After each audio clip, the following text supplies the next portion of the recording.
comment se positionner sur le numérique et ouvrir son champ d'action. Parce qu'il n'est plus question juste de maîtriser un domaine, mais désormais de maîtriser un domaine et comment manager son domaine sur le digital. C'est très important.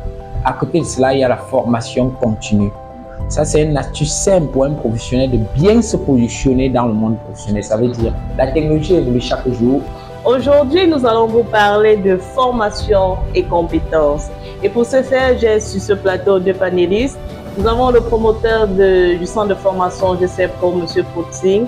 Et à côté de lui, nous avons M.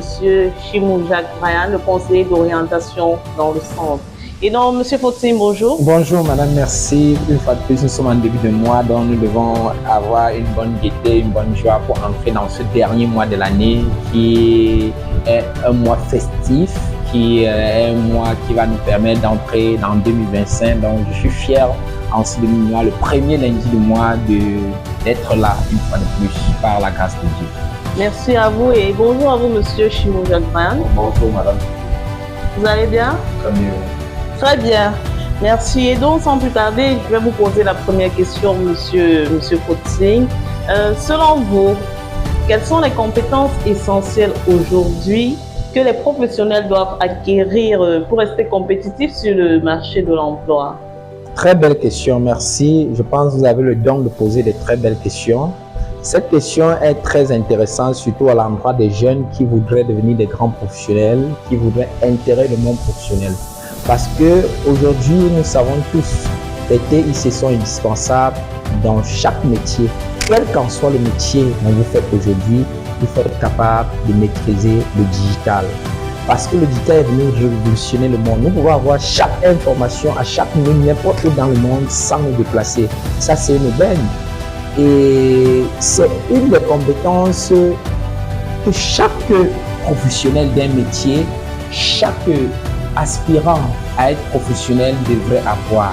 Maîtriser comment fonctionne le numérique, comment se positionner sur le numérique et ouvrir son champ d'action. Parce qu'il n'est plus question juste de maîtriser un domaine, mais désormais de maîtriser un domaine et comment manager son domaine sur le digital. C'est très important. À côté de cela, il y a la formation continue. Ça, c'est une astuce simple pour un professionnel de bien se positionner dans le monde professionnel. Ça veut dire la technologie évolue chaque jour. Aujourd'hui, nous avons, par exemple, dans mon domaine, les climatiseurs inverteurs. Avant, nous avions que des classiques. On a des climatiseurs qui s'adaptent en fonction de la charge thermique. Autant vous augmentez en salle, le climatiseur augmente sa vitesse de rotation et augmente la production frigorifique. Ça veut dire, si nous avons ça aujourd'hui, un professionnel doit s'actualiser. Ça veut dire chaque jour faire une formation continue sur les nouvelles techniques dans son domaine.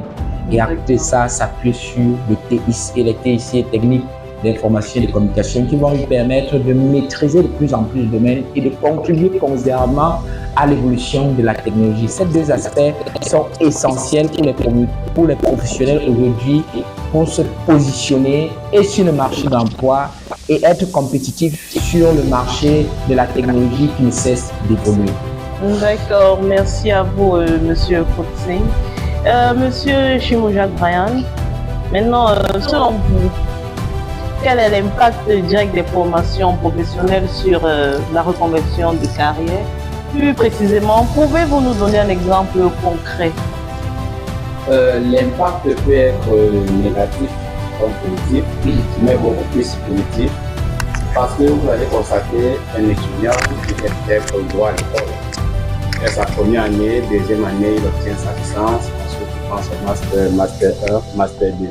Il constate qu'au fur et à mesure, il faut payer sa pension. Et il n'y a plus les moyens pour payer sa pension. Et sa filière ne lui permet pas d'avoir un petit boulot pour compléter et pouvoir payer sa pension. Il décide un jour de se lancer dans une autre formation. Bon, il choisit peut-être une formation en infographie. Vous voyez un peu. Bon, dès qu'il se lance en infographie, au fur et à mesure, c'est vrai que ça ne serait pas facile pour lui déjà parce qu'il a fait juste de propos qu'il n'avait pas de moyens pour payer sa pension. Et il a décidé de se lancer dans l'infographie. Dès qu'il constate que l'infographie paye, il a peut-être fait déjà 4 mois de formation. Il constate que durant sa formation en infographie, il peut déjà avoir des petits moyens pour gérer déjà sa nutrition de sa formation. Ça veut dire quoi? Il peut peut-être monter un flyer, il peut monter des clients, il peut monter une activité. c'est qu'il fait en sorte qu'il peut déjà avoir un peu d'argent. Il a déjà un peu de clients qui lui donnent un peu d'argent et il constate que pourquoi pas laisser peut-être voir que je fais pour se lancer dans l'infographie. Il constate que c'est un domaine qui peut bien aller pour lui et il décide de caler dans l'infographie. Donc pour moi, la reconversion, c'est bien, ça peut arriver, oui. Bon, pour d'autres personnes, ça peut être mal, mais moi je me dis c'est bien la reconversion, surtout quand tu es quelqu'un d'intelligent et que tu sais que dans la vie tout est possible. Ok, merci à vous. Nous retiendrons, chers téléspectateurs, qu'en termes de formation et compétences, la formation tant pour les professionnels que pour les apprenants est continue et nous devons nous adapter au digital.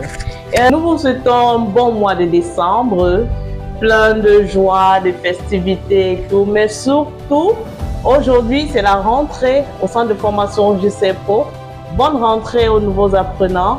Bonne journée à vous tous. Merci de rester connectés, de toujours nous suivre sur toutes nos pages et à ciao, bye bye.